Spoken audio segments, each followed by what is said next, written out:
அத்தனை பேரும் அல்லம்படி 6 முதல் 60% வரை ஆடி தள்ளுபடியுடன் சூப்பர் சரவணா ஸ்டோர்ஸ், சென்னை, மதுரை, கோவை. ஈழத்தமிழர் பிரச்சனையில் நான் கிட்டத்தட்ட 75லேருந்து எத்தனை வருஷம் ஆச்சு, 85, 95, 2005, 2015, 40, 50, 51 வருஷமாக நான் அந்த ஈழத்தமிழர் பிரச்சனையில் கலந்துக்கிட்டவன், போராட்டங்களை கலந்துக்கிட்டவன், சிறை சென்றவன். அந்த அமைதிப்படை அங்குள்ள தமிழர்களை பாதுகாப்புக்கு அனுப்பி அவர்களையே சுட்டுக் கொண்டதனால் நாங்கள் அதை கண்டிக்கின்றோம், எதிர்க்கின்றோம். உடனே அமைதிப்படையை திரும்ப பெறுங்கள் என்று சொன்னவர்கள் பாஜக. இங்க இருக்க தமிழர்கள், அங்குள்ள தமிழர்கள் சுடுறதுக்கு தான் அந்த செலவு பண்றாங்க. தமிழர்கிட்டயே வரி வசூலிச்சு தமிழர்களை கொள்றாங்க. அப்படித்தான் இருந்தது ஒழிய நான் ஒருபோதும் உங்களுக்கு ராணுவ தளவாடங்களை தரமாட்டேன், அது தந்தால் தமிழர்களை கொள்வீர்கள் என்று வாஜ்பாய் தரமாட்டேன். நான் ஒன்று சொல்றேம்மா, நீங்க ஒரு பெண், ஒரு 8 மாத குழந்தை வயிற்றுல வச்சிருக்கிறாங்க. அமைதிப்படை சொல்லவே கஷ்டமா இருக்கு. பேனட், துப்பாக்கி பேனட் தெரியுமா, அந்த முனை, அதை வச்சு வயிற்றுல இருக்கிறாங்க. இதெல்லாம் நேர்ந்தது அமைதிப்படை காலத்தில். ஹீரோவர்ஷிப், பெர்சனாலிட்டிகள்ட்டும்பாங்க, தனிநபர் துதியோடு தான் கட்சியை வளர்ப்பாங்க. நீங்க பாருங்க, தமிழ்நாட்டில் எல்லாருமே அந்த லீடர்ஷிப் குவாலிட்டியில் தான் வருவாங்க. பாஜக எத்தனையோ லீடர் வந்திருக்காங்க. யார் சொல்றது, யார் தீர்மானம் போட்டது? மத்திய அரசா தீர்மானம் போட்டது? முல்லை பெரியாறில் ஒரு சொட்டு தண்ணீர், நெய்யாறில் ஒரு சொட்டு தண்ணீர், அச்சங்கோயில், பம்பை, வைப்பாறில் ஒரு சொட்டு தண்ணீர், ஆலியாறு, பரம்பிக்குளம், பாண்டியாறு, புன்னம்பல ஒரு சொட்டு தண்ணீர் விட வேண்டும் என்றால் சட்டமன்ற, கேரள சட்டமன்றத்தை அனுமதியோடு தான் விடுவோம் என்று யார் தீர்மானம் போட்டது? காங்கிரஸ் தானே.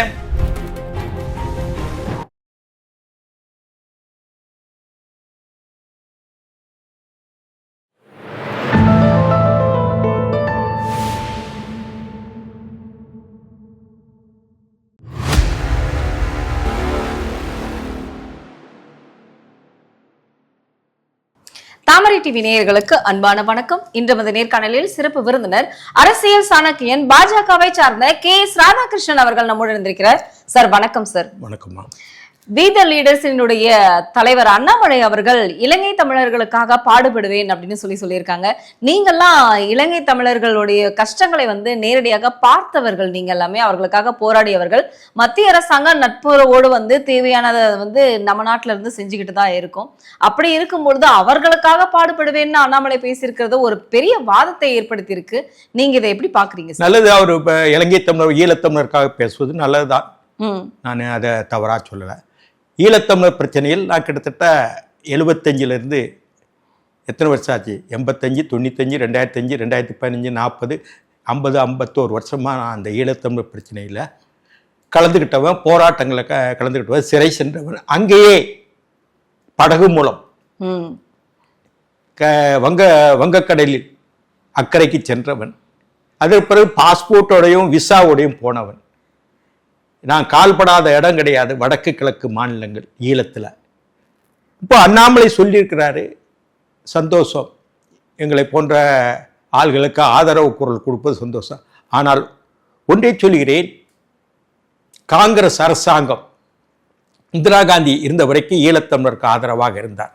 என்றைக்கு ராகுல் காந்தி வந்தாரோ அன்றைக்கே ஈழத்தமிழருக்கான பிரச்சனைகள் அதை புரிதலற்று JN தீட்சித்தும் ரமேஷ் பண்டாரியும் மடை மாற்றி திசை மாற்றினார்கள்.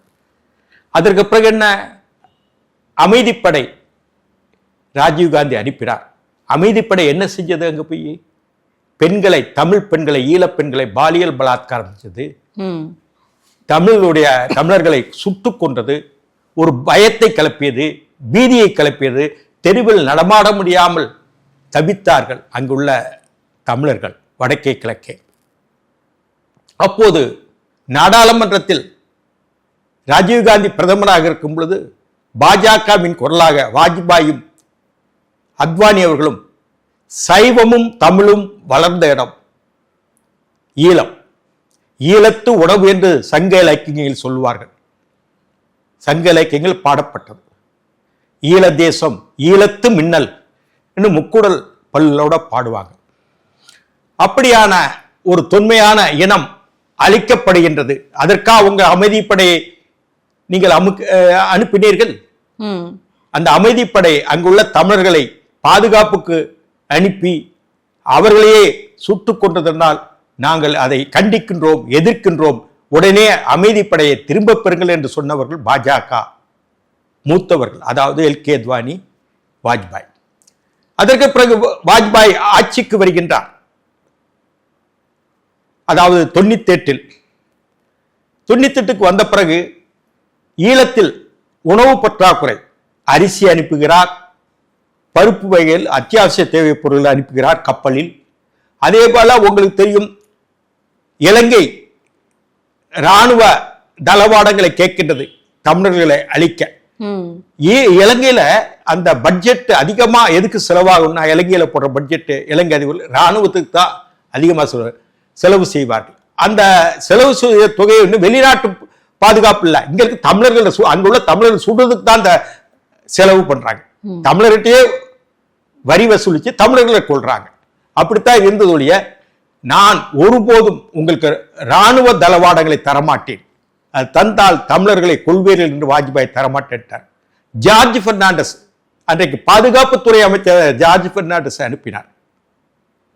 அதுபோல ஈழத்தில் ஒரு அமைதி நிலவ வேண்டும் என்ற இதுக்காக உழைத்தார் வாஜ்பாய். அதுக்குள்ள அவருடைய அரசாங்கம் முடிந்தது 2004. அதற்கு பிரதமர் மோடி வருகிறார், இன்றைய பிரதமர். இவர் காலத்தில் செய்த பணிகளை வரிசையாக பட்டியலிடுகின்றேன். கொழும்பில் இருந்து யாழ்ப்பாண வழியாக காங்கேசன்துறை ரயில் பாதையை சீரமைத்து நாம் ரயில் பெட்டிகளை இலவசமாக அங்க இருக்க தமிழர்கள் பயன்படுத்துவதாக கொடுத்தோம்.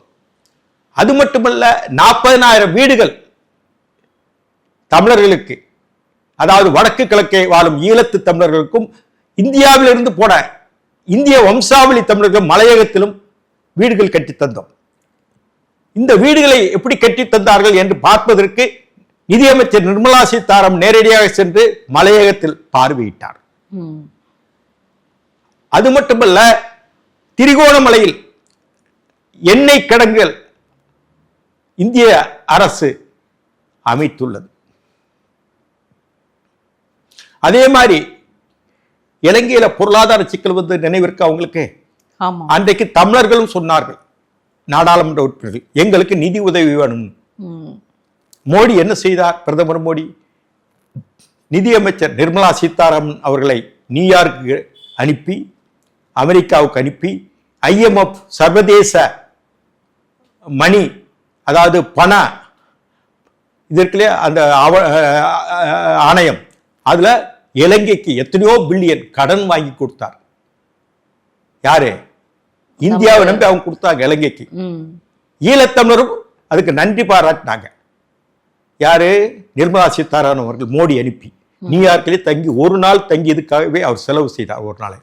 அதுக்கு மத்தியில் நம்முடைய கோவில்கள், சைவமும் தமிழும் வளர்ந்த இடம், அங்கே 3000 கோவில்கள் இடிக்கப்பட்டன, சைவ கோவில்கள், சிறு நடுத்தர பெரிய கோவில்கள். அதை ஏன் இடிச்சேங்கன்னு மோடி கேட்டார். அங்கே சைவத்தினுடைய பதிகம்பாடின தலம் உண்டு, திரிகோணமலை, மன்னார். அதே மாதிரி நல்லூர் கந்தசாமி கோவில், இந்த 3 கோவிலுக்கும் நிர்மலா சீதாராமனை அனுப்பி பார்வையிட்டு வர சொன்னார் மோடி. அதே மாதிரி ஸ்டேட் பேங்க் ஆஃப் இந்தியா கிளையை ஈழத்தில் அமைத்தார் நிர்மலா சீதாராமன்.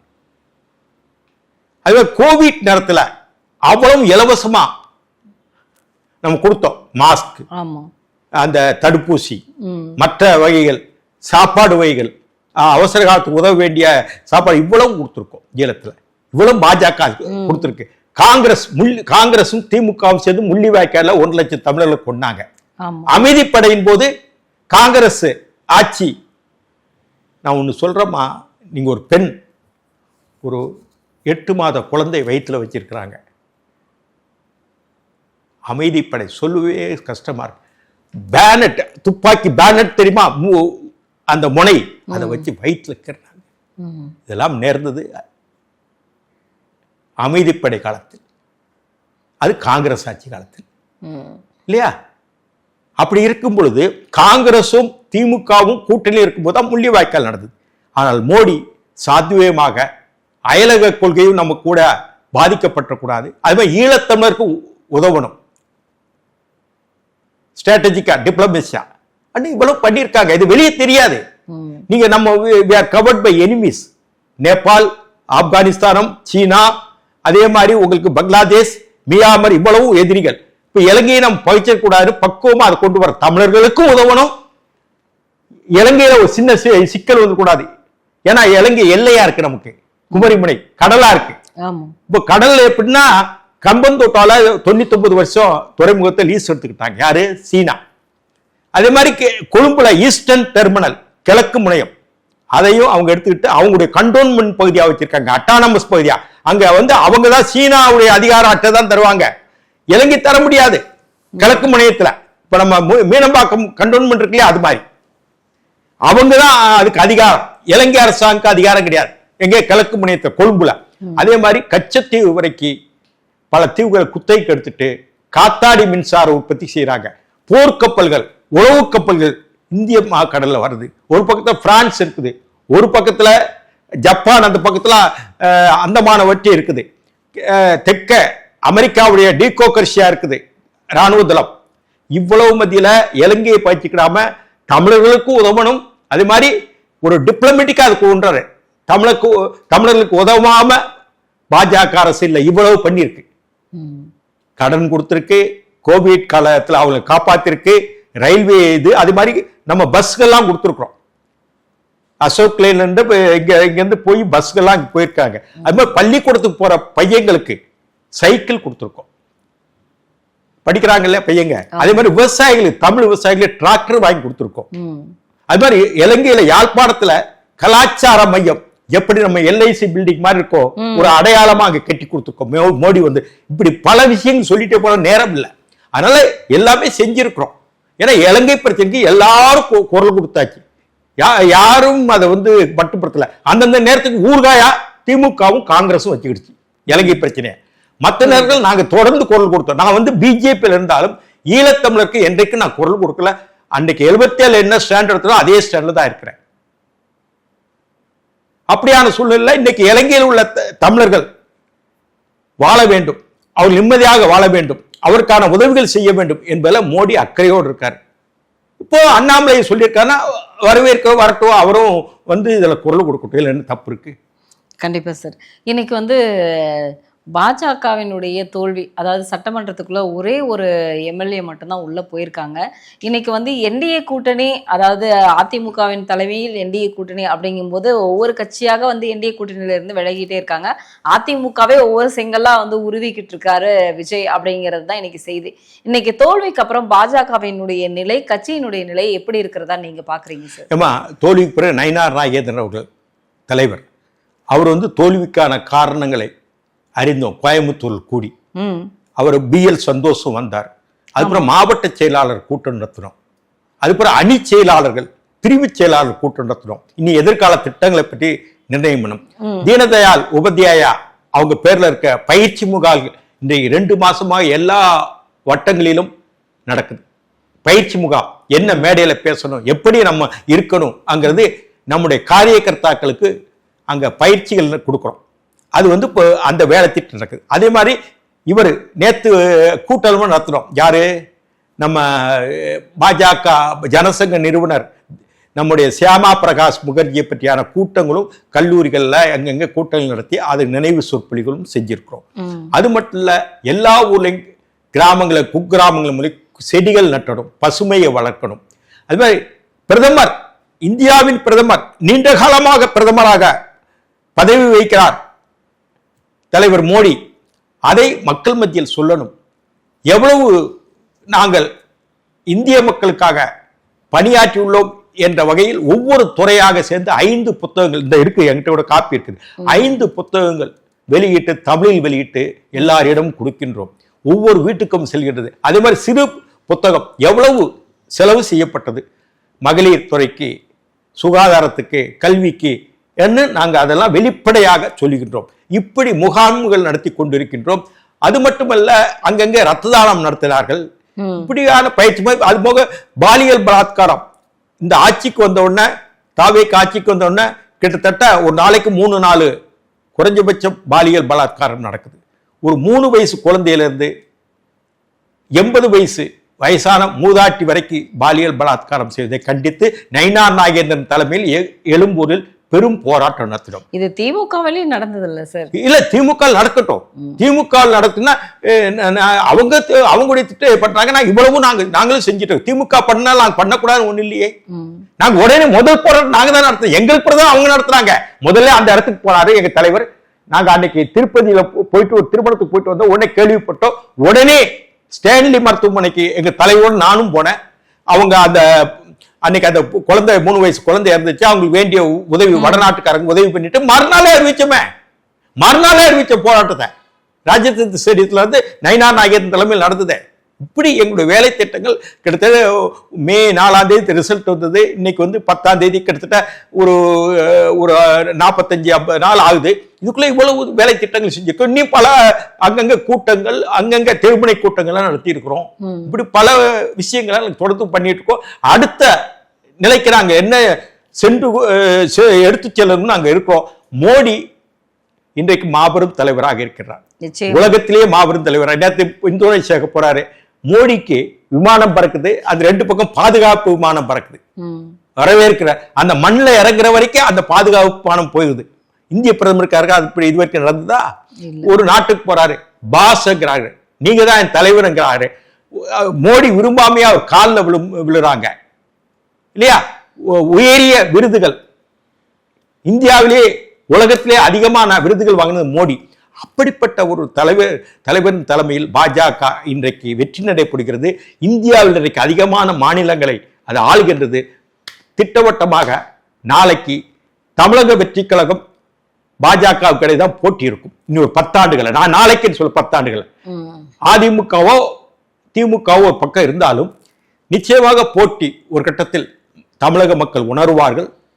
அதே மாதிரி மோடி எங்கு சென்றாலும் தமிழை, தொன்மையான தமிழ் மொழியை கண்டிப்பா பேசுறாரு. திருக்குறளை பேசுறாரு. யாதும் ஊரே யாவரும் கேள்வி கேட்கிறாரு.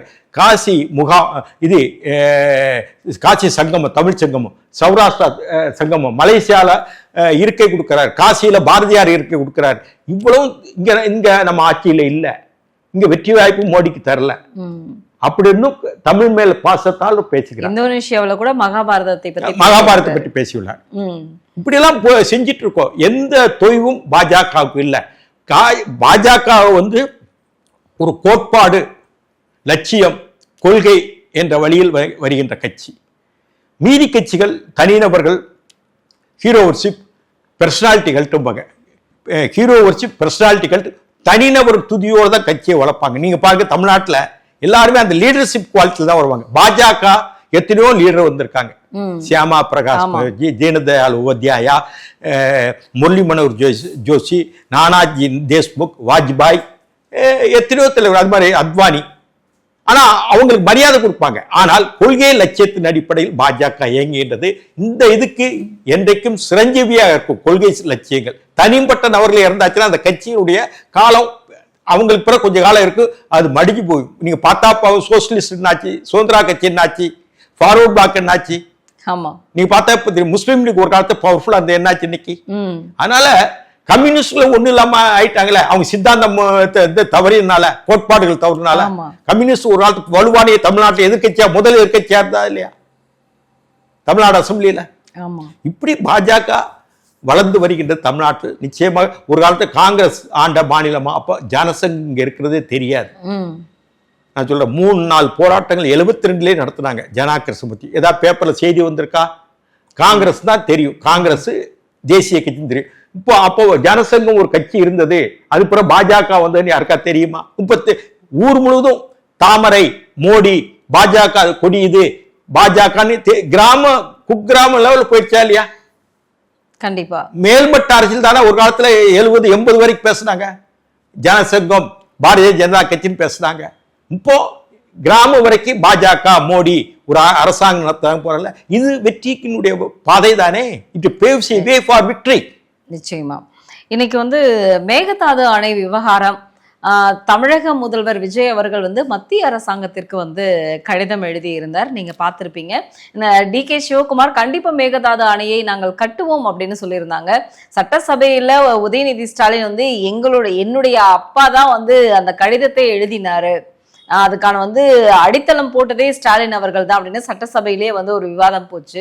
ஆனா இந்த மத்திய அரசாங்கத்திற்கும் மேகதாது அணைக்கும் என்ன சம்பந்தம் அப்படிங்கிறது தான் கேள்வியாகவே இருக்கு. நீங்க இதை எப்படி பாக்குறீங்க சார்? மேகதாதுங்கிறாங்க. மேகதாது கிடையாதுமா, மேகதாட். நீங்க எம்ஜிஆர் நீங்க நல்லா இருக்குன்னு ஒரு பாட்டு பாடுவார். ஆமா, தலைக்காவேரியிலிருந்து காவேரி தஞ்சை வயநாட்டை பாயுதுன்னு போறாங்க. அப்போ ஆடு தாண்டின்னு ஒரு வழி வரும், ஒரு வாய்க்கால் மாதிரி தண்ணி வரும், 2 பாறைகள். அந்த பாறையை ஆடு கூட தாண்டிடும், அது கிடையாது தண்ணீர் வரும்.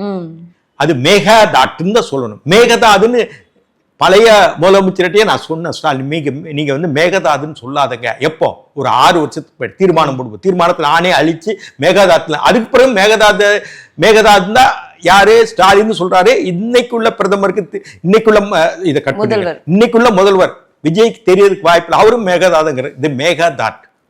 மேகதாட்ங்கிறது ஒரு தண்ணீர் வரும்போது அந்த காடுகளை அழிச்சு, அங்க வனவளங்களும் ஜாஸ்தி, முதலைகளும் இருக்கு, அதை அழிச்சுதான் அணை கட்டணும். சிவகுமாருக்கு என்னன்னா, அவர் தொகுதி சட்டமன்ற தொகுதியை ஒட்டி அந்த அணை வருது, எப்படியா கட்டி தீரணும்னு இருக்காரு. முன்னாடி இந்த சித்தராமையா இருந்தார் பாருங்க, அவர் கூட அதுல ஆர்வம் இல்லை. இவருக்கு தொடர்ந்து சொல்லிட்டு வர்றாரு. யாரு துணை முதல்வராக இருக்கும்போது சொல்லிட்டு வராரு, இப்போ முதல்வராக சொல்றாரு. இவர் அந்த தொகுதி ஒட்டின பகுதி, அந்த பகுதி அதுல வர்ற தண்ணியில மின்சார உற்பத்தி செய்யணும் உங்க யோசனை. யாரு? கர்நாடக அரசு. அந்த தண்ணி எடுத்துட்டு பெங்களூருக்கு குடிநீர் கொடுக்கணும்னு ஆசைப்படுறாங்க. இப்படியா இருக்கும்போது 1960களில் அது அந்த எல்லை நம்ம தமிழ்நாட்டு எல்லை பக்கத்துல ராசிமணல்னு ஒரு அணையை கட்டலாம், மேகதாத்து வேண்டாம் காமராஜர் சொன்னார். காமராஜர் சொன்னார்னா அன்னைக்கு சுற்றுச்சூழல் இதெல்லாம் பெருசா அன்னைக்கு பேச காலம் கிடையாது. 1960 நான் 1960 முதலமைச்சராக இருக்கும்போது அதே ராசிமணல்லையும் ஓரளவு சுற்றுச்சூழல் பாதிக்கப்படும் கட்டினால் கூட, அதை அப்படியே விட்டுட்டாங்க. காமராஜர் காலத்தில் 1960 திட்டமிட்டு அப்படியே விட்டுட்டாங்க. அது பிறகு 67 இவங்க ஆட்சிக்கு வந்தாங்க. திமுக ஆட்சிக்கு வரும்போது திமுக அந்த காவேரி ஒப்பந்தத்தை புதுப்பிக்கல, 50 வருஷத்துல புதுப்பிக்கல. அது போக தமிழகம், புதுச்சேரி, கேரளம் 3மே கடைமடை பகுதிகள், காவேரியினுடைய கடைசி பகுதியை வந்து பாயிற பகுதிகள். தமிழ்நாட்டில் அதிகமா தூரம் பாயிற காவேரி நதி.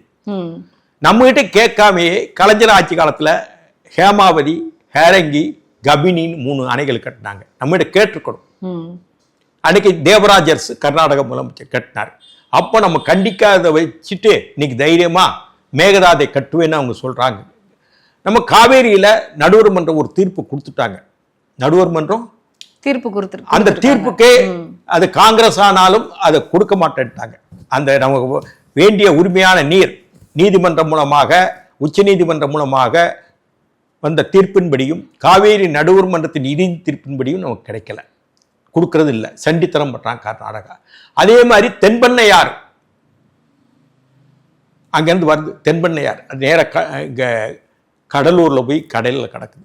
அந்த தென்பண்ணையாறு குறிப்பா திருவண்ணாமலை மாவட்டம், தருமபுரி போன்ற மாவட்டங்களுக்கு பயன்படுது. இப்போ அந்த சாத்தனூர் டேமுக்கு தண்ணி அதான் வருது. அதுல ஒரு ட்ரைபூனல் போடணும்னு சொன்னாங்க, நீ அது நிலுவையில் இருக்கு. அது மட்டும் இல்ல, இப்போ ட்ரைபூனல் போட்டா காவேரி ட்ரைபூனல் மாதிரி மேகதாத்துக்கும் ட்ரைபூனல் போட சொல்லாங்க, தப்பா சொல்லி இருக்கிறாங்க. ட்ரைபூனல் நடுவர் மன்றம் அமைக்க கூடாது. நடுவர் மன்றம் அமைச்சு ஒருவேளை ஸ்டே கொடுத்துட்டா ஆனா கட்ட முடியாது. ஸ்டே கொடுக்காம நடுவர் மன்றம் விட்டாச்சுன்னா அவங்க கெட்டா இருக்கும். நடுவர் மன்றம் தீர்ப்பு போட்டா நாங்க இடிச்சு கொடுப்பாங்க.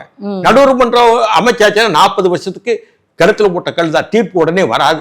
இப்படி காவேரி நடுவர் மன்றம் 90ல 89 90 அமைச்சு தீர்ப்பு 2003 2004 தானே வந்தது. அது ஒரு 14 வருஷம் 15 வருஷம் ஆயிப்போச்சு. இது நடுவர் மன்றம் அமைச்சனால உடனே உங்களுக்கு ஒன்றும் வராது. அவன் மட்டும் அது ஸ்டே இல்லைன்னா, இடைக்கால தடை இல்லைன்னா கர்நாடகா கட்டிடுவாங்க, வேகமா கட்டிடுவாங்க. பிறகு இடிக்க முடியுமா? முடியாது. அது வந்து தமிழ்நாடு சட்டமன்றத்தில் இந்த மேகதாது அணையை கட்டக்கூடாதுன்னு சொல்லணும். ஆமா, அதை கட்டாம நடுவர் மன்றம் அமைக்கணும். ஆளுங்கட்சி எதிர்கட்சி தீர்மானத்தை இருந்த தப்பான அதை பற்றி புரிதல் இல்லை. எதிர்கட்சி தலைவருக்கும் புரிதல் இல்லை, எதிர்கட்சி திமுகவுக்கும் புரிதல் இல்லை, காவேரிக்காவுக்கும் புரிதல் இல்லை, முதல்வருக்கும் புரிதல் இல்லை. நான் சொல்றேன், இன்னைக்கு விஜய் ஆள்றார், காங்கிரஸ் கட்சி இந்த அமைச்சர்கள் பங்கேற்றிருக்கா இல்லையா? ஆமா, 2 அமைச்சர்களா? ஆமா, 2 அமைச்சர்கள். சிபிஎம்மும் இவங்களோட தான் இருக்கிறாங்க ஆமா இல்லையா? அதே மாதிரி சிபிஐயும் இவங்களோட தான் இருக்காங்க. ஆமா. இப்போ காங்கிரஸ் தோழமை கட்சி யாருக்கு? தாவேகாவுக்கு.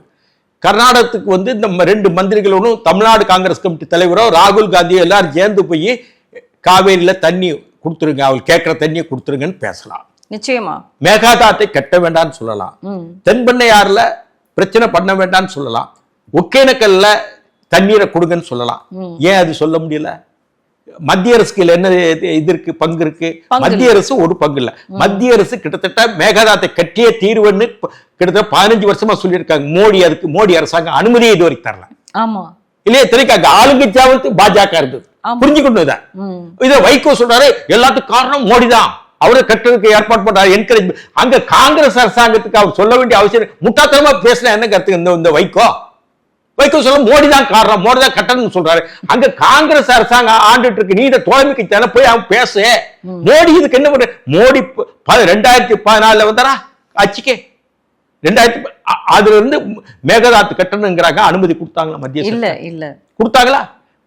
எங்கோ ஊருக்கு வழி கட்ட ஏதோ ஊருக்கு வழி சொன்ன அப்படி இப்படி கிறுக்குத்தனமா இந்த வைகோ பேசுறாருன்னா இவரை என்னங்க சொல்றது? தலையெழுத்தின்னு சொல்லுவோம். சரி, அங்க போய் பேசலாம்ல. அதே மாதிரி கேரளாவில் ஆள்றாங்க காங்கிரஸ். யாரு? தாவேகாவுடைய அமைச்சர்கள் 2 பேர் பங்கு எடுத்து. அதுக்கு முன்னாடி யாரு ஆண்டாங்க? சிபிஎம். ஆமா. கேரளாவில் கன்னியாகுமரியில நெய்யாறு அங்கிற அணை வந்து மூடி 2007 மூடினது. வலது கால் இடது கால் அதை திறக்க சொல்லலாம். அதுக்கு அடுத்து பச்சையார் கொடுமுடியார் திருநெல்வேலி மாவட்டம், இது கேரளா கட்டக்கூடாதுங்கிறாங்க. அதுக்கு அடுத்து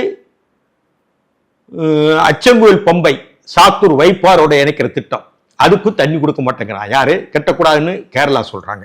அதுக்கடுத்து உங்களுக்கு தெரியும் அடவிநைனா டேம் செங்கோட்டை பக்கத்து தென்காசி மாவட்டம், அதுக்கு தண்ணி வராமல் தடுக்கிறான் கேரளா. அதுக்கடுத்து உங்களுக்கு தெரியும் செண்பகவல்லி தடுப்பணை இடிப்பு, அது சீர் செய்யணும் போராட்டம். அந்த போராட்டக்கு ஒரு தலைவரே நான் இருக்கேன். அதுக்கடுத்து சிறுவிபுத்தூர் அழகர் அணை திட்டம் கிட்டத்தட்ட 40 வருஷமா பெண்டிங்ல நிலுவையில். அதுக்கடுத்து உங்களுக்கு தெரியும் எல்லாரும் முல்லை பெரியார். நிச்சயமா. அது எங்க? சிவகிரியில அந்த நதி மூலம் போய் உற்பத்தி ஆகுது. நீங்க அதுக்கடுத்து கொங்கு மண்டலத்துல ஆலியாறு பரம்பிக்குளம் பாண்டியாறு புன்னம்புலா சிறுவாணி பம்பாறு அமராவதி இவ்வளவு நதிகளும் கேரளாவோட சிக்கல். அப்ப சொன்னதுக்கு கர்நாடகாவோட சிக்கல். காங்கிரஸ் அங்க ஆளுகிறது, இங்க கம்யூனிஸ்ட் ஆகுது. அங்கேயும் போய் விஜய் பேசலாம்ல. நிச்சயமா. என்ன தயக்கம்? யார் சொல்றது? யார் தீர்மானம் போட்டது? மத்திய அரசா தீர்மானம் போட்டது?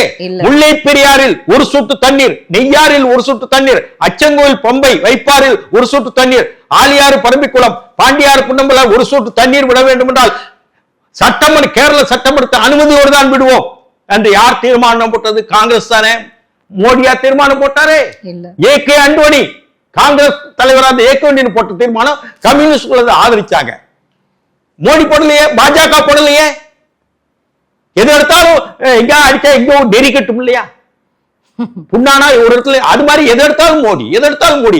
பாஜக வந்து தமிழ்நாட்டுக்கு பாஜக வந்து நீ ஊழல் பாலியல் பலாத்காரம் கொலை சட்ட ஒழுங்கு சீர்கேடு பாஜக வந்து என்ன பண்ணிருப்பது? பாஜக அதோட இதா பேயா பிசாசா? என்னடா பேசுறீங்க? நாங்க திராவிட மண், சுயமரியாதை மண், நாங்க படித்த மண், எங்களுக்கு அண்ணா கற்பித்தார், பெரியார் கற்பித்தார், பாரதிதாசன் கற்பித்தார், இதா கற்பித்தாரு. பாலியல் பலாத்காரம் சரிங்கிற, பட்டப்புகள் கொள்ளை ஊழல் எல்லாமே சரி. ஆனா பாஜக மட்டும் வந்துடக்கூடாது. பாஜக அதை விட கொடுமையா? இந்தியாவில் பெரும்பான்மை மண்ணில் அதான ஆளுது, இந்தியாவே அதான ஆளுது. என்னடா முட்டாப்பைய பேசுறீங்க? அப்படின்னா தமிழ்நாட்டு மக்கள் புரியலையா? ஓட்டு காசு வாங்கிட்டு போட்டீங்களா? என்னைக்கு சினிமாவால நம்ம ஒழிஞ்சோமோ அந்த சினிமா அரசாங்கம் விஜயை ஒழிச்சாங்க. இப்ப அதே சினிமாவானாலும் இந்த 2 கட்சியிலும் ஒழிஞ்சது. நிச்சயமா. சரி, இதெல்லாம் செய்யாம விஜய் வந்து என்ன செய்ய போறாரு? எதை எடுத்தாலும் பாஜக காரணம் சொல்ல நியாயம் இல்ல. நான் இவ்வளவு தெளிவா சொல்லிட்டேன் இல்லையா? உங்ககிட்ட அமைச்சர் இருக்காங்க, நீங்க ராகுல் காந்தி இருக்காரு, நீங்க மனசாய ராகுல் காந்தி அப்படி நீங்க கொண்டாடுறீங்க. நீங்க இந்த 2 மாதத்துக்கு நீங்க போய் பேசுங்க. ரிவர் வாட்டர் டிஸ்பியூட் யார் கையில இருக்குது?